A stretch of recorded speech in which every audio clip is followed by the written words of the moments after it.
सास वर्सेस बेटे की पसंद की बहू। देख बेटा, मुझे तेरे लिए ये लड़की पसंद है। मेरी दोस्त की बेटी है, काफी सुंदर, समझदार और संस्कारी है। अरे पिताजी, इन्हें मैं जानता हूँ। हम लास्ट टाइम जब गांव में शादी में गए थे तो वहाँ इनसे मुलाकात हुई थी।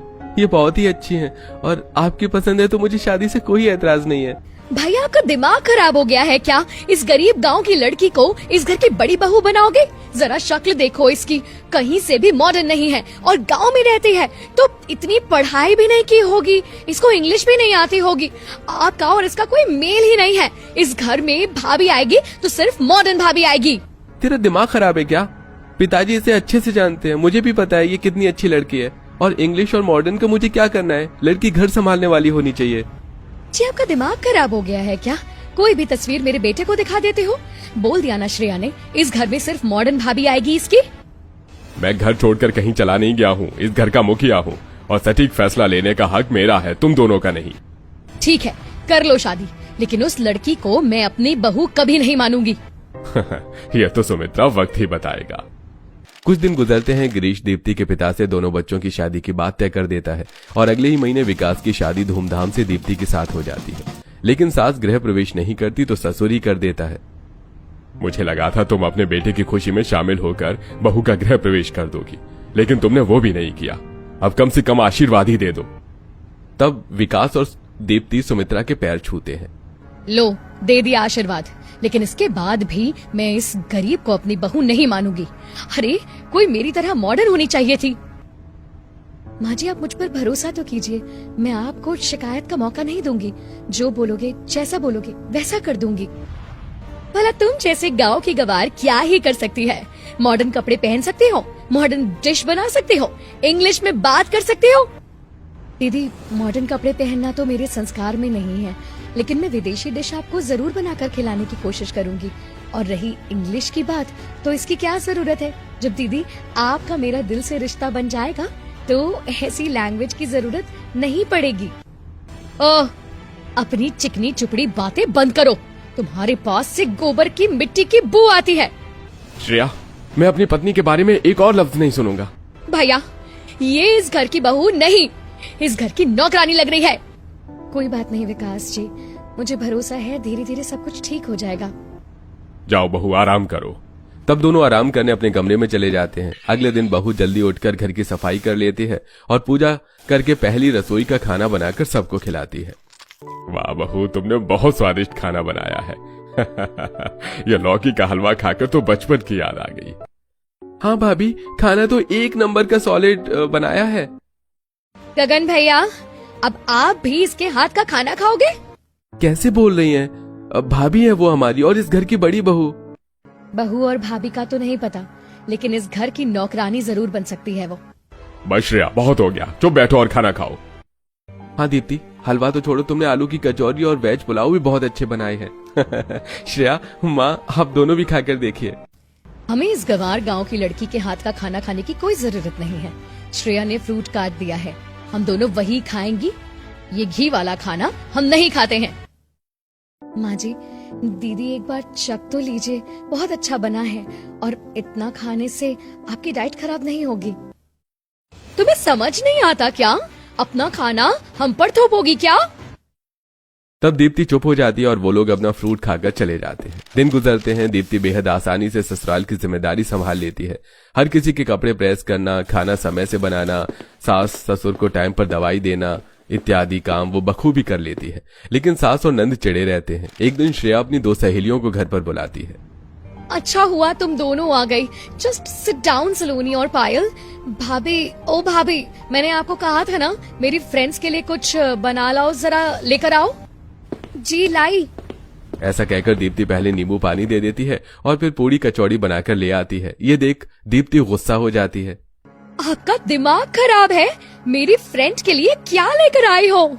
मेरे फ्रेंड्स पूरी कचौरी खाएंगे, दिमाग नाम की चीज नहीं है क्या? इसीलिए मैं बोल रही थी कि मुझे इस घर में मॉडर्न भाभी चाहिए। वो होती तो कम से कम स्नैक्स बर्गर बना देती या तो लेकर मंगवा देती। कोल्ड ड्रिंक की जगह नींबू पानी लाना जरूरी था। Cool down. देख, ये सब तो तुमको शादी करने के टाइम सोचना चाहिए था, ताकि घर में कौन सी भाभी आनी चाहिए। जरा देख तो, तेरी भाभी कम इस घर की नौकरानी ज्यादा लग रही है और वैसे ही काम भी कर रही है, वही खाना पीना लाई है। अरे आजकल के जमाने में ये कौन खाता है? और इनका ड्रेसिंग सेंस देख। चल यार, मूड स्पॉइल हो गया यहाँ पर। ये सब नहीं खाएंगे, बाहर चलते हैं, बर्गर किंग में जल्दी से तैयार हो जा। ऑलराइट, इतना मूड खराब हुआ है तो पार्टी करना भी तो जरूरी है। गवार भाभी, करवा दी ना मेरी फ्रेंड्स के सामने बेइज्जती। दोबारा से मेरे सामने मत आना अपनी ये देसी चीज लेकर। सॉरी श्रेया, मैं दोबारा से कुछ बना कर ले आती हूँ, ऐसे मत जाओ। श्रेया, ये क्या बदतमीजी है? अपनी भाभी से सबके सामने ऐसी बात करते हैं? प्लीज पापा, अब आप इसकी वकालत मेरे सामने ना करें। मेरा वैसे ही मूड खराब हो गया है। आप खाइए अपनी पसंदीदा बहू की ये देसी चीजें। तब श्रेया सुंदर सी ड्रेस पहनकर फ्रेंड्स के साथ पार्टी करने चली जाती है। इट्स रॉकिंग यारा, कभी इश्क तो करो। इट्स रॉकिंग, मरो तुम इश्क पे मरो। मैं सदके जावा, मैं सदके जावा, हो इश्क पे यारा, मैं सदके जावा। वाओ, अच्छा हुआ हम यहाँ पर आ गए, वरना तेरी भाभी ने तो पूरे तरीके से मूड ऑफ कर दिया था। तुझे पता है मेरी भाभी बहुत मॉडर्न है। हम दोनों साथ में शॉपिंग करते हैं, साथ में क्लब जाते हैं और गॉसिप भी करते हैं। जब तुम लोग बिजी होते हो तो वो मेरे बहुत साथ होती है। तो ठीक बोल रही है सलोनी, मेरे दूसरे भाई है ना, मैं बिल्कुल वैसी ही भाभी लाऊंगी। ये तो पापा ने चलने नहीं दी और अपने और भाई के पसंद की बहू घर में ले आए। Guys, I'm very hungry. Let's go. Hunger मिटाओ मिशन। इसके बाद तीनों बर्गर पिज्जा खाते हैं। दिन गुजरते हैं। सुमित्रा और श्रेया गगन के लिए अच्छे अमीर घर की लड़की ढूंढने लगती हैं। अरे सुमित्रा बहन, आपकी जैसी बहू चाहिए। वो ये है वर्षा, बहुत ज्यादा मॉडर्न है, पढ़ी लिखी है, आसपास नौकर एक इशारे पर काम करते हैं और इनके घर वालों की डिमांड है कि बहू कुछ काम नहीं करेगी लेकिन दहेज मोटा आएगा। अब आप बताइए, हाँ है तो हम आगे बात बढ़ाएं। मैं जैसे चाहती थी, मुझे मेरी मॉडर्न भाभी मिल गई है। वो मेरी फ्रेंड बनकर रहेगी यहाँ पर। माँ ठीक है ना ये गगन भाई के लिए? हाँ ठीक है, वैसे भी वो नौकरानी है ना काम करने के लिए, तो मेरी मॉडर्न बहू को वैसे भी घर का कोई काम करने की जरूरत तो है नहीं। पंडित जी आप बात आगे चलाओ और शादी इसी महीने होगी। ये सुनकर पंडित अमीर घर में जाकर गगन और वर्षा की शादी की बात चलाता है। फिर 2 हफ्ते बाद शादी होने के बाद वर्षा बहुत महंगे महंगे लहंगे में एंट्री करती है और उसी के साथ बहुत सारा दहेज भी आता है और सास आरती उतारती है। कब से इस दिन का इंतजार कर रही थी, आखिर मेरी वर्षा बहू आ ही गई। बहुत सुंदर है और बेटा इतना सामान लाने की क्या जरूरत थी। फाइनली मेरी मॉडर्न भाभी आ गई। देख रही हो ना दीप्ति भाभी, तुम तो इतना महंगा लहंगा भी पहनकर नहीं आई थी और हील्स देखकर पता चल रहा है भाभी लाखों रुपए की तो होगी। तुमने बिल्कुल ठीक बोला श्रेया, और अब मुझे तसल्ली हो रही है कि इस घर में मेरे लेवल से मैच करने वाली सिर्फ तुम हो और मुझे समझने वाली माँ जी। राइट भाभी, आइए ना, आलते की थाली में अपना पैर रखिए। नो वे, कहीं मेरे पेडिक्योर खराब हो गए तो? ये कितना कलर वाला पानी है, आई कांट टेक रिस्क। देवरानी जी ये कोई कलर वाला पानी नहीं है, इसे बहू के शुभ कदमों के लिए बहुत शुभ माना जाता है। तुम्हारे पैरों को कुछ नहीं होगा, आ जाओ। फाइन, मैं ये रस्म कर रही हूँ लेकिन इसके बाद कुछ नहीं करूंगी। तब वर्षा उसमें पैर रखकर गृह प्रवेश करती है। गिरीश को ये बात पसंद नहीं आती। अगले दिन मॉडर्न बहू मॉडर्न कपड़ों में ही सुबह सास के पास आती है। गुड मॉर्निंग माँ जी, मेरी ब्लैक टी कहाँ है? सुबह सुबह मुझे वो चाहिए होता है, लाकर दीजिए। अरे बहू, ये काम मेरा थोड़ी ही है, और वैसे भी अगर तुम्हें ब्लैक टी पीनी है तो तुम खुद बना लो। देवरानी जी, आज तक मैंने माँ जी को कोई काम करने के लिए नहीं कहा, तो तुम किस हक से कह रही हो? माँ जी सही बोल रही हैं, अपने आप बना लो। तुमने कपड़े कैसे पहने हैं? ससुराल में आज तुम्हारा पहला दिन है, थोड़ा तो संस्कार दिखाओ। लिसन जेठानी जी, आज तो आपने ये मुझे बोल दिया, लेकिन इस घर में कोई नौकरानी का काम करने के लिए नहीं आई हूँ। मुझे कुछ भी खाने पीने का चाहिए तो वो आप ला कर देंगी, या इस घर का नौकर या कोई भी, but I am not doing this. और आपकी कंफ्यूजन मिटा दूं, मैं जैसा चाहूँ वैसे कपड़े पहन सकती हूँ। माँ जी से मैंने पहले ही बात कर ली थी। हाँ, वो अब एक गरीब गवार कहीन की है। मेरी बहू को ब्लैक टी चाहिए, जाकर बना लेकर आ, वो इस घर में कोई काम नहीं करेगी। मैंने सब कुछ सुन लिया है। आज वर्षा बहू की पहली रसोई है। क्या ये वो भी नहीं करेगी और कपड़े भी ऐसे पहनेगी? हाँ बिल्कुल, इतना दहेज लाई है वो, अब वो तुम्हारी पसंद की बहू की तरह काम थोड़ी करेगी। पापा, मेरी मॉडर्न भाभी कुछ भी नहीं करेंगी इस घर में, समझे आप? दीप्ति भाभी, ब्लैक टी और मिल्क शेक लेकर के आइए। भाभी और मैं वही ब्रेकफास्ट करेंगे और लंच में कटलेट बना देना, ठीक है ना भाभी? परफेक्ट माय प्यारी नंद, तुम मुझे कितना अच्छे से समझती हो। फिर दीप्ति रसोई में सबका ब्रेकफास्ट बनाने के लिए चली जाती है और नंद भाभी अपने कमरे में चले जाते हैं। तब गिरीश, सुमित्रा, तुम नहीं जानती तुमने वर्षा बहू को घर में लाकर कितनी बड़ी मुसीबत मोल ली है। लग रहा है वो इस घर को संभाल कर रखेगी, लेकिन वो काम तो मेरी दीप्ति बहू करती है। और ये श्रेया अभी मॉडर्न भाभी के चक्कर में पागल है, शुरू से ही घर को नहीं संभाल सकती और ऐसे कपड़े पहन रही है तो हमारी इज्जत डुबो देगी। अरे ऐसा कुछ नहीं होगा, और थोड़ा बहुत तो चलता है आज के जमाने में ये सब। मैं भगवान से दुआ करता हूँ जल्द ही तुम्हें दोनों बहू के बीच फर्क नजर आ जाएगा। कुछ देर बाद सब नाश्ता कर लेते हैं। शाम को सबको पार्टी में जाना होता है। मॉडर्न बहू मॉडर्न कपड़े पहन कर आती है। तब नंद, वर्षा भाभी, आप तो बहुत सुंदर लग रहे हैं। ऐसी ड्रेस मेरे पास नहीं है, आप मुझे कुछ ऐसा दे दो ताकि पार्टी में मैं भी पहन कर चलूं। जरूर जरूर। कि मैं कहाँ फंस गई, ये नंद तो बहुत ज्यादा चिपकती है मेरे साथ। अब क्या मेरे महंगे कपड़े भी पहनेगी? क्या ऐसे धीरे धीरे ये मेरा बाकी सामान भी मांग सकते हैं?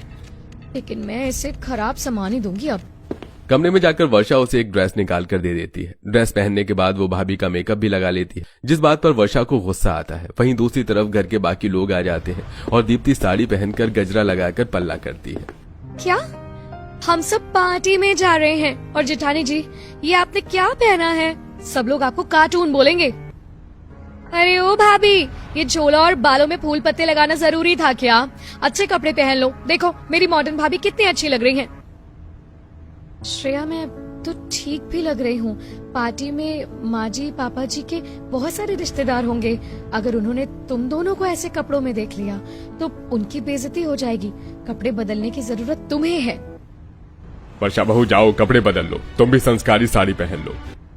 आपने सोचा भी कैसे कि मैं आप लोगों की ऐसी बातें मानूंगी?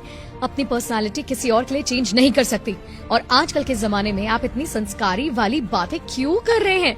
जमाना मॉडर्न है तो थोड़ा मॉडर्न बनिए। पुराने लोग इतनी जल्दी मॉडर्न नहीं हो सकते, और इस बात पर तो बिल्कुल नहीं कि संस्कृति परंपरा इज्जत पर आ जाए। सुमित्रा, तुम चली जाओ, मैं पार्टी में नहीं जा रहा। तब सुमित्रा खुश होकर अपने पति को घर पर छोड़ देती है और पार्टी में चली जाती है, जहां पार्टी में देवरानी नंद जेठानी के पहनावे का खूब मजाक उड़ाते हैं। लेकिन असल में रिश्तेदार दीप्ति के कपड़ों को उसके संस्कारों की तारीफ करते हैं। दिन बीतते हैं और दीप्ति घर में सबको माँ बनने की खुशखबरी देती है। अरे सुमित्रा, तुम्हारी बहू माँ बनने वाली है और हम दादा दादी। चलो उसकी नजर उतार दो। मैं क्यों करूँ ये सब? तुम्हारे और विकास की पसंद की बहू है। जब मेरी वर्षा बहू मुझे खुशखबरी देगी तो ये सब मैं उसके लिए करूंगी, इस गरीब गवार के लिए क्यों करूं? दीप्ति की आंखों में आंसू आ जाते हैं और वो अपने कमरे में चली जाती है। तब विकास, बस करो माँ, इस हालत में तो मेरी पत्नी के साथ ये सब हरकतें मत करो। अपने आने वाले पोता पोती से भी प्यार नहीं है क्या आपको? ये सब मैं नहीं जानती, मैं बस ये जानती हूँ कि तू मेरे खिलाफ गया। समझ गया माँ। तब विकास अपनी पत्नी को सहानुभूति देता है और उसके खाने पीने के लिए घर में अच्छी अच्छी चीज लाता है। ऐसे 4 महीने गुजर जाते हैं। इस बीच वो घर का काम करना नहीं भूलते। घर में सबके लिए रोटी बना रही होती है। तब ससुर, भगवान, मैं तुझे कब से ढूंढ रहा हूँ, जानता था तू रसोई में ही मिलेगी। मना किया है ना तुझे काम करने से, तू बैठ जा, मैं खाना बना रहा हूँ। अरे पापा जी, मेरे होते आप खाना क्यों बनाएंगे? और वैसे भी थोड़ा बहुत गर्भवती महिलाएं काम कर सकती हैं। देखा तेरी सास को तो तेरी पड़ी नहीं है, लेकिन मैं उसकी तरफ से अपना कर्तव्य निभाऊंगा, पिता बनकर भी और माँ बनकर भी। तू जा, बैठ जा। वैसे भी मैंने अपनी माँ के साथ खाना बनाना सीखा है। चल बता, तेरा क्या खाने का मन है? पापा जी, आप रहने दीजिए। अरे तू बता बहू। पापा जी, मुझे बहुत दिन से रबड़ी जलेबी खाने का दिल कर रहा है। अच्छा, अब तू देख, तेरे पापा जी कितनी अच्छी रबड़ी जलेबी बनाते हैं। मैंने विकास के होने पर भी यही बनाया था। तब ससुर सब्जी बनाने के बाद बहू के लिए एक गैस पर जलेबी बनाता है तो दूसरी तरफ रबड़ी तैयार करता है, जिसे खाकर बहू बहुत खुश होती है। और ये सब माँ बेटी और वर्षा देखते हैं। आहा, वाह पापा जी, आपने तो बिल्कुल देसी स्टाइल रेस्टोरेंट जैसा बनाया है। मुझे और खाना है। अरे बेटा जी भर के खा, बहुत सारा बनाया है तेरे लिए। छी, कोई कैसे दो दो मीठी चीज एक साथ खा सकता है? देख कर ही वॉमिट हो रही है। माँ जी, आपकी बड़ी बहू में पापा जी को कब्जे में कर लिया है। देखिए तो कैसे काम करवा रही है उनसे। हाँ बहू, लेकिन मैं कुछ नहीं कर सकती। कुछ बोलूंगी तो यही बोल पड़ेंगे। इस गवार ने पापा को कितना बदल दिया है। हम तो उन्हें जैसे कि अच्छे ही नहीं लगते, उन्हें मॉडर्न चीज पसंद ही नहीं है। लेकिन भाभी, जब आपका बेबी होगा ना तो हम बेबी शावर करेंगे, अच्छी अच्छी पार्टी करेंगे। स्टॉप श्रेया, मैं अपने फिगर के साथ अभी कोई चांस नहीं ले सकती। ओके, कूल डाउन भाभी। और हाँ, क्या हम साथ में शॉपिंग करने चल सकते हैं कि नहीं? बाहर कुछ खा भी लेंगे। और मुझे 5,000 रुपए चाहिए थे, फ्रेंड के साथ रिजॉर्ट जाना है। देखो, मैं आपके मुंह पर कह रही हूँ माँ जी, श्रेया को मेरे पास पैसे हैं। इसका मतलब ये नहीं है कि कितने भी लुटा दूं। या तो तुम शॉपिंग कर लो या पैसे ले लो। मैं तुम्हारी हर ख्वाहिश पूरी नहीं कर सकती। भाभी को मैं कितना अच्छा समझती हूँ, लेकिन वो मुझसे कैसी बातें करने लगी है आजकल। इतना कहकर श्रेया चुप हो जाती है। अगले दिन सुमित्रा, अरे वर्षा बहू, जरा इधर आना। वो मेरा चश्मा छत पर रह गया है, उसको नीचे ले आती, मेरे घुटने में दर्द है। माँ जी, आपको क्या बोला था कि मैं कोई नौकरानी नहीं हूँ। ऊपर चश्मा रह गया है, जा सकती हो तो लेकर भी खुद आ सकती हो। मैं नहीं जा रही, मेरा पार्लर का सेशन है, मैं वहाँ जा रही हूँ। ये कहकर वर्षा चली जाती है और दीप्ति सुन लेती है। गर्भवती के समय भी 2 मंजिल की सीढ़ी चढ़कर दीप्ति सास को चश्मा लाकर देती है। हाँ ठीक है, ज्यादा मेरा ख्याल रखने की कोशिश मत कर। तुझे क्या लगता है घर में बारिश लेकर आ रही है तो मैं तुझे प्यार करने लगूंगी? बिल्कुल नहीं। ये सुनकर दीप्ति को फिर बुरा लगता है। बेटू, मैं क्या करूं? आपकी दादी तो शादी से लेकर अभी तक मुझे अपना नहीं मान रही है, तो आपको आपका हक कैसे दिलाऊंगी? आपकी बुआ भी पसंद नहीं करती। पता नहीं सब कुछ ठीक होगा भी या नहीं। तब ससुर बहू के सिर पर हाथ रखता है। तू चिंता मत कर बहू, सुमित्रा एक दिन जरूर मानेगी। अपनी कैल्शियम और आयरन की दवाई खा ले, सबका ख्याल रखती है पर अपना नहीं। थैंक यू पापा जी, आप बहुत अच्छे हैं। दिन गुजरते हैं। बड़ी बहू बहुत संस्कारी होती है, घर में गर्भवती के समय भी सबका खाना बनाती है और अपना योग भी करती है। वहीं दूसरी तरफ मॉडर्न बहू दिन पर दिन चिड़चिड़ी हो जाती है और नंद को भी अपना सामान देने से इनकार कर देती है। अब सास को भी वर्षा का असली रंग दिखाई दे रहा था। वहीं एक बार वर्षा साबुन वाला बाथरूम छोड़ देती है, जिस वजह से दीप्ति गिरने से बच जाती है और विकास उसे सुनाता है, लेकिन वर्षा अपनी गलती एक्सेप्ट नहीं करती। वहीं दूसरी तरफ नंद के लिए एक भी अमीर घर का रिश्ता नहीं मिलता है, तो पैसों की धौंस दिखाकर वर्षा फेक डिग्री के सहारे नंद का रिश्ता अमीर घर में करवाने वाली होती है। लेकिन लड़के वालों के सामने सच्चाई सामने आ जाती है और वो बहुत बेइज्जती करके चले जाते हैं। सब खत्म हो गया। मैं बहुत बुरी बेटी हूँ। आज मेरे परिवार की बहुत बदनामी हुई है। अब किसी भी अमीर घर में मेरी शादी नहीं होगी। मैंने तुम्हें पहले ही समझाया था श्रेया, झूठ से की गई शुरुआत ज्यादा टाइम तक नहीं टिकती। आगे जाकर भी ये रिश्ता टूट सकता था।